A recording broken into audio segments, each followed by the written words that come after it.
Friends, welcome to my TET class. Friends, आज हम पढ़ेंगे मैथ में क्या देखने वाले हैं, एक बार आपका सिलेबस देख लेते हैं। ये देखिए आपका सिलेबस है। सिलेबस में हमने अभी प्रथम टॉपिक कंप्लीट कर लिया है, संख्याएं एवं संख्याओं का जोड़ घटाना गुणा भाग। इसके बाद जो हमारा टॉपिक है वो है लघुत्तम समापवर्त एवं महत्तम समापवर्त। लघुत्तम समापवर्त और महत्तम समापवर्त को जानने से पहले आपको गुणनखंड एवं गुणज को जानना पड़ेगा, क्योंकि इन चीजों को जानने के बाद आप महत्तम समापवर्तक और लघुत्तम समापवर्तक को बहुत इजी से जान पाएंगे। तो आइए स्टार्ट करते हैं वीडियो, देखते हैं गुणनखंड एवं गुणज। यहाँ पे देखिए इसकी डिफिनेशन दी गई है, इसमें क्या है ये समझाया गया है। मैं आपको अच्छे से और समझाती हूँ। गुणनखंड कोई संख्या यदि दूसरी संख्या से पूर्णतः विभाजित हो जाती है, अर्थात कोई शेषफल नहीं बचता, तब दूसरी संख्या पहली संख्या का गुणनखंड या अपवर्त कहलाती है। यानी कि आप कोई संख्या लेते हैं, मान लीजिए एग्जाम्पल में आपने 6 ले लिया, 6 को जो संख्या काटती है वो क्या कहलाएगी, उस संख्या का अपवर्तक कहलाएगी। अतः हम कह सकते हैं कि किसी संख्या को पूर्णतः विभाजित करने वाली संख्या उस संख्या का गुणनखंड कहलाती है।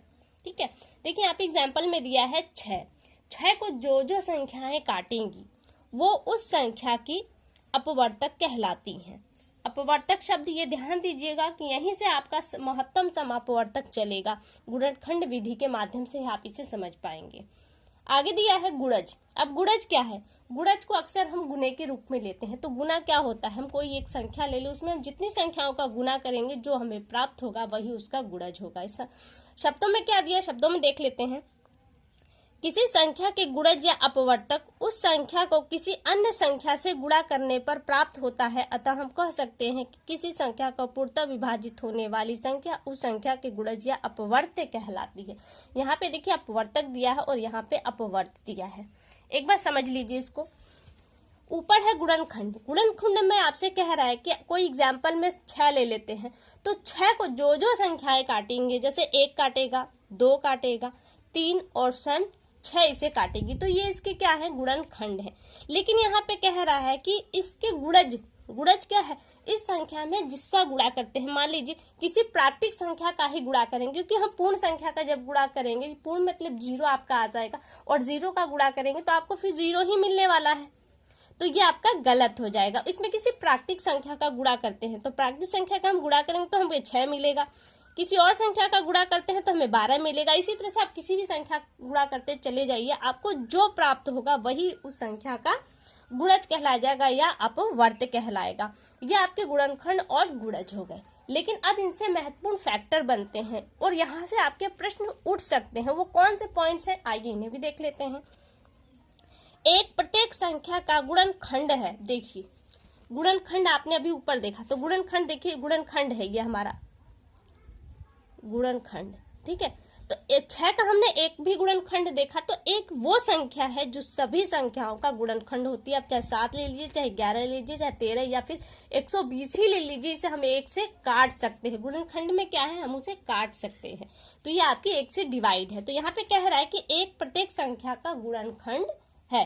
दूसरा पॉइंट दिया है कि प्रत्येक संख्या स्वयं का गुणनखंड होती है। जैसे यहाँ पे हम 6 लेते हैं, तो 6 को 6 काट सकता है, 5 को 5 काट सकता है, तो क्या है, वो जो संख्या है वो स्वयं वो संख्या गुणनखंड होती है। अगला है किसी संख्या का गुणनखंड या तो उस संख्या से कम या बराबर होगा। अब हम गुणनखंड ही देख रहे हैं, तो मान लीजिए हमने 6 लिया, तो 6 को काटेगा कौन, या तो इससे कोई छोटी संख्याएं होगी या तो मात्र 6 अकेला ही होगा, यानी कि 1, 2, 3 और 6।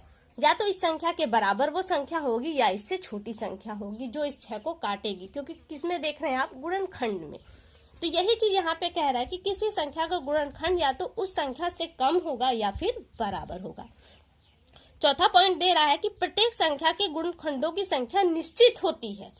अब हमने यहाँ पे 6 के गुणनखंड को देखा, तो हमें कितने गुणनखंड मिले 6 के, 1, 2, 3 और 4 गुणनखंड मिले। क्या 6 को कोई और संख्या काट सकती है? नहीं काट सकती, इसलिए 6 के जो गुणनखंड है वो निश्चित है, और वो कितने हैं, 4 है। ठीक, यही पॉइंट आपसे यहाँ पे कह रहा है। अगला पॉइंट है किसी संख्या, देखिए अभी आपने यहाँ पे 4 पॉइंट्स में गुणनखंड को देखा, अब आगे है आपका गुणज। किसी संख्या का गुणज उस संख्या और प्राकृतिक संख्या का गुणनफल होता है। अभी हमने आपसे कहा कि हम प्राकृतिक संख्याओं का ही गुणा करेंगे, पूर्ण संख्या का गुणा नहीं करेंगे, वरना क्या हो जाएगा, आपका गुणज गलत हो जाएगा। ये आपका गुणज है। और उसमें किसी भी संख्या का आप गुणा, प्राकृतिक संख्या का गुणा करते हैं, क्योंकि 1 2 3 4 5 आप करते हैं तो क्या है वो प्राकृतिक संख्या है, और उस संख्या में आप किसी भी प्राकृतिक संख्या का गुणा करते हैं तो जो आपको फल प्राप्त होता है वो क्या कहलाता है, उस संख्या का गुणज कहलाता है। किसे और प्राकृतिक संख्या का गुणनफल होता है। प्रत्येक संख्या स्वयं की गुणज होती है, स्वयं की गुणज। जैसे हमने यहाँ पे 5 ले लिया तो 5 स्वयं की भी गुणज है। कैसे? किसी प्राकृतिक संख्या का हम गुणा करते तो 1 का हम गुणा करते तो हमें 5 ही प्राप्त होगा, तो 5 क्या है, स्वयं का ही गुणज है। और यही चीज यहाँ पे कहा जा रहा है कि प्रत्येक संख्या स्वयं का गुणनखंड होती है और प्रत्येक संख्या स्वयं का गुणज भी होती है। अगर हम यहाँ पे कहें कि 5 है तो 5 क्या है, 5 को 5 काट भी सकता है, तो ये गुणनखंड हो गया आपका गुणनखंड। और 5 में हम 1 का गुणा करें तो हमें 5 ही प्राप्त होगा, और ये क्या कहलाएगा, आपका गुणज। ठीक है, शायद आप लोगों ने नहीं देखा, मैं फिर से बता दूं। मान लीजिए हम 5 ले लेते हैं तो 5 क्या है, 5 को केवल 5 ही काट सकता है, तो ये क्या कहलाएगा, आपका गुणनखंड।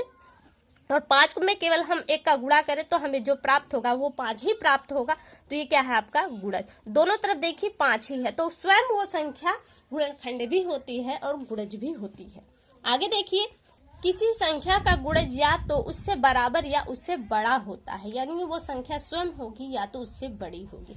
तो देखिए हमें क्या है, हमको गुणज के रूप में लेना है, तो 5 हमने ले लिया, तो 5 का गुणज क्या अब आपको मिलने वाला है, 5 10 15 20, ये क्या है, इसके गुणज है। तो ये जो संख्या है आपका, इससे बड़ी संख्या आपको प्राप्त होगी गुणज में।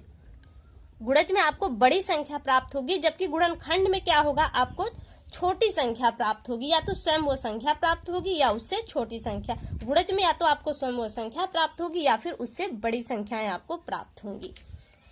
आगे दिया 8वां पॉइंट, किसी प्राकृतिक संख्या के गुणजों की गिनती करना संभव नहीं है। देखिए अगर आप 5 में इसी तरह से संख्याओं को बढ़ाते चले जाए तो आप बहुत दूर निकल जाएंगे, लेकिन ये संख्याएं खत्म नहीं होंगी। इसलिए कहा जा रहा है कि गुणजों का प्राप्त करना संभव नहीं है, क्योंकि अनंत संख्याएं चली जाएंगी, आप वहां तक निकालते रह जाएंगे। तो ये 8 इंपॉर्टेंट पॉइंट यहाँ से आपके क्वेश्चन बन सकते हैं। यहाँ पे 4 पॉइंट और है, इन्हें भी देख लेते हैं। देखिए कह रहा है कि उभयनिष्ठ अपवर्त। अपवर्त क्या था, अभी हमने पीछे बताया कि अपवर्तक और अपवर्ती, ये पॉइंट याद रखिएगा। अपवर्तक गुणज के रूप में आता है, तो कोई संख्या 2 या 2 से अधिक संख्या का उभयनिष्ठ अपवर्तक कहलाती है यदि वह प्रत्येक संख्या का अपवर्तक हो। यानी कि आप देखिए यहाँ पे एग्जाम्पल में आपको 4 और 6 दिया है। ठीक है, हम इसको भी करके देख लेते हैं। एग्जाम्पल में क्या दिया है आपके, 4 और 6। 4 और 6 का हम गुणज निकालें तो क्या मिलेगा हमको, 4 का टेबल आप पढ़ते चलिए, 4 8 12 16 20 ये मिलेगा। वहीं 6 का करें तो 6 12 18 24 ये मिलेगा। तो आपसे क्या पूछा है, कह रहा है कि उसका उभयनिष्ठ अपवर्त, यानी कि 4 और 6 एक ऐसी संख्या आपको ढूंढनी है जिसे 4 भी काट सके और 6 भी काट सके। तो यहाँ से कौन सा मैच कर रहा है आपका, देखिए 12 मैच कर रहा है, तो ये 12 क्या है, आपका उभयनिष्ठ अपवर्त है, जिसे 6 भी काटेगा और 4 भी काटेगा। लेकिन यहाँ पे 48 दिया तो इससे कोई मतलब नहीं है, ये आगे की बड़ी संख्या दे दी है, लेकिन आपका यहाँ पे 12 भी आंसर सही है। अगला दिया है उभयनिष्ठ गुणनखंड, यहाँ पे डायरेक्ट गुणनखंड लिख दिया है। उभयनिष्ठ गुणनखंड उस संख्या को कहा जाता है जो दी गई संख्या 2 या 2 से अधिक संख्याओं में प्रत्येक का गुणनखंड हो, जैसे 24 और 36। देखिए हम समझाते हैं, यहाँ पे आपको कह रहा है 24 और 36 गुणनखंड, यानी कि इसे हम तोड़ेंगे, यानी कि कौन कौन सी संख्याएं इसे काट सकती हैं। 24 को हम कहें, एक तो वो संख्या है जो दोनों को काटेंगे, इसके अलावा 2 3 4 6 8 12 और ये 24 आपको 24 को काटने वाली संख्याएं हैं। वहीं अगर हम 36 की बात करें तो 1 भी काटेगा, 2 भी काटेगा, 3 4 6 फिर 9 12 18 और 36 स्वयं भी अपने आप को काटेगा। तो क्या है, यहाँ पे पूछ रहा है कि उभयनिष्ठ है, तो देखिए कौन कौन सी संख्याएं उभयनिष्ठ। उभयनिष्ठ का मतलब जो दोनों को ही दोनों में ही वो संख्या है और इन दोनों को ही काटे। तो आप देख रहे हैं, अगर हम एक को छोड़ भी दें यहाँ पे तो एक को भी ले लेते हैं, तो 1 2 3 4 6 ये संख्याएं क्या हैं, इनमें से आप कोई सी भी संख्या उठा लीजिए। हम 6 देखें तो 6 से हम 24 को भी काट सकते हैं और 36 को भी काट सकते हैं। 4 से हम 24 को भी काट सकते हैं और 36 से भी, 3 से भी हम 24 को काट सकते हैं और 36 को भी, 2 से भी हम 24 को काटेंगे और 36 को भी। इसी तरह से यहाँ पे देखिए एक संख्या 12 और मिल रही है, 12 से हम 24 को भी काट सकते हैं और 36 को भी काट सकते हैं। यानी कि ये एक ऐसी संख्या है जिससे हम दोनों काटेंगे, इसलिए ये उभयनिष्ठ गुणनखंड आपका कहलाते हैं। आगे है अभाज्य गुणनखंड।